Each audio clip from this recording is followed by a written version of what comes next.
Newcomer students are recently arrived immigrants or refugees who attend our schools. Many speak little or no English. Many have big gaps in their education. They may be fleeing violence or crushing poverty. They come looking for a better life. For these children, the Newcomer Dream starts with getting a good education. Here at the Center for Education Equity, we wanted to find out what schools are doing right with newcomers so we could share their best practices. We identified 5 very different newcomer schools, bright spots, which are highlighted in our report, Creating New Futures. At Manhattan International High School, newcomer students are achieving remarkable outcomes against the odds.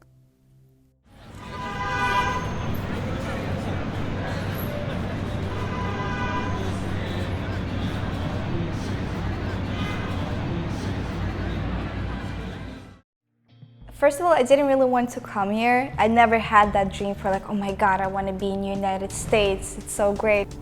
My dad decided to leave to the United States to get some money because at that time, Kazakhstan was experiencing some financial problems.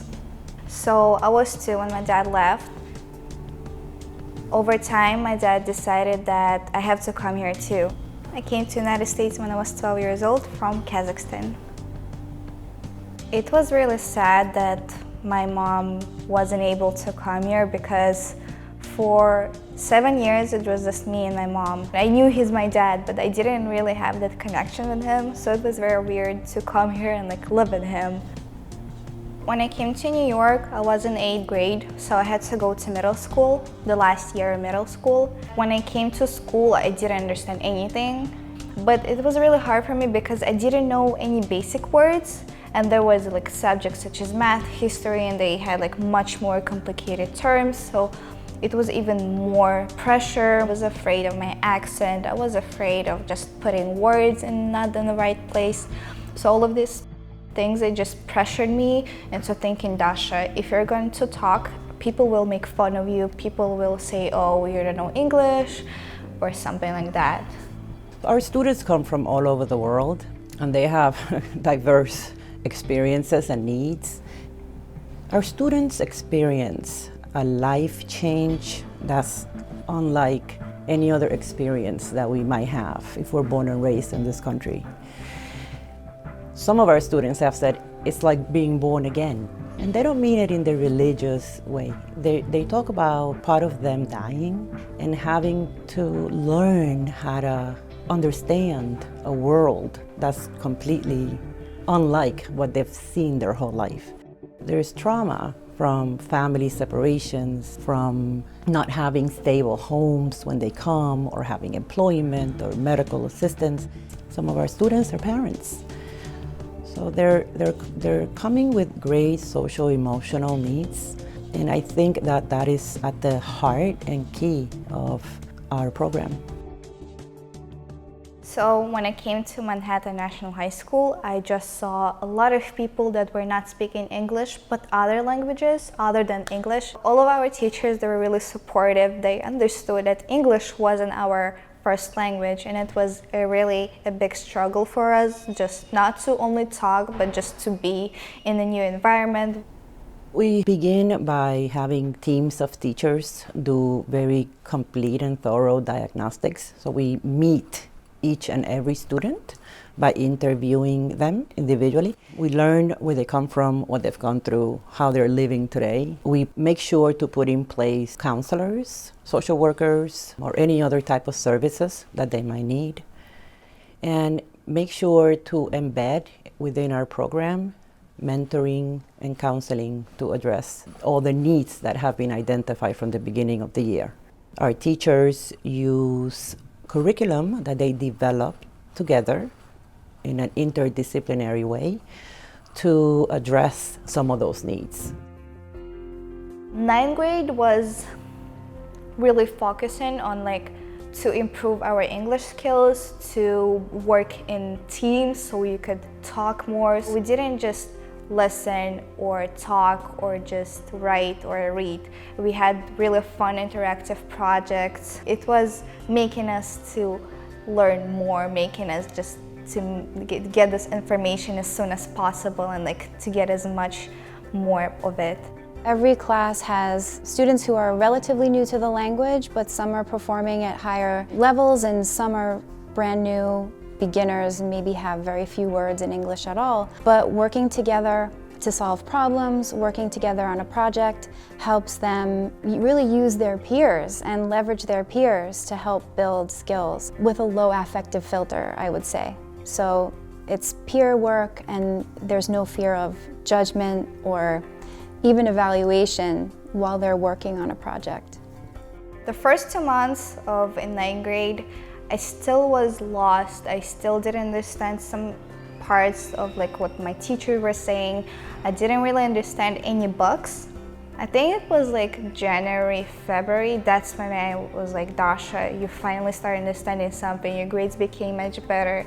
You started not feeling that shy or scared of talking with other people. And by the end of 9th grade, I was so confident in myself. Although teachers work on rigorous curriculum, on addressing every student's specific needs, we're not teaching content separate from language. There is no separation between a content area, science class, and learning English. They go hand in hand and they strengthen each other. They deepen the learning. We talk about student-centered classrooms. We need to talk about teacher-centered schools because they're truly the ones that live with the student and know what they need. I think what makes our school special also is the school governance and the structures in place to allow teachers to have a voice and to participate in running the school, identifying what the issues are to make the school grow and improve, and in making decisions, in trusting teachers to make decisions. High school graduation, it means a lot for my family. I'm the first person who's going to finish like high school in here, and they don't really know how like the whole system works. But from what I told my dad and my mom and my brother, they really think that I did a lot of hard work in order to get here. When our students graduate, they go everywhere. Some of our students go to community colleges, others go to four-year schools, others go to private schools. We have students come back and they have become police officers, or they're working at some big, great technology company, coding and making models. Some students are going into law. Other students have to work for a little while in order to be able to pay for their schools and continue their education. They are prepared to be successful with the necessary skills to achieve whatever it is they're interested in pursuing and having a good, productive life. When I started high school, I wasn't very confident in myself. I didn't think that I would succeed in anything. I didn't think that it would be something more. But these 4 years passed and I can see of how much I improved, how much I learned, and that I had all that power just to be more, just to be successful. And right now, I just feel like I can do anything if I just put my mind and work into it. Hola, me llamo Edwin Sánchez, soy criado en México, pero nací en Estados Unidos. He estado acá desde que tengo 9 años. नमस्ते, मेरो नाम मोनिका घले हो र म यहाँ अमेरिकामा आउँदाखेरि 17 वर्षकी थिएँ। اسمي محمد ياسين من مصر، عايش في الولايات المتحدة الأمريكية من وأنا عندي 16 سنة. Здравствуйте, я Карина Ганжа, и я из России. Я приехала в США 3 года назад. Bonjour, je m'appelle Sarah, je viens de France et je suis arrivée aux États-Unis à l'âge de 15 ans. Next year, I will be going to New York City College of Technology and I will be becoming a social worker. Next year, I will be going to Lehman College and I'll be studying nursing. Next year I'm going to New York City College of Technology. I'm going to study computer science. Next year, I will be going to University at Buffalo study pharmacy. In the future, I want to be a flight attendant for a specific company that's named Air France. Здравствуйте, меня зовут Дарья Степанова, и я приехала в Соединенные Штаты Америки, когда мне было 12 лет с Казахстана. Me and my classmates, we all had our struggles and problems, but we conquered them. And next year, I will be going to Brooklyn College to study nursing, and I hope when I graduate, my mom will be next to me that day.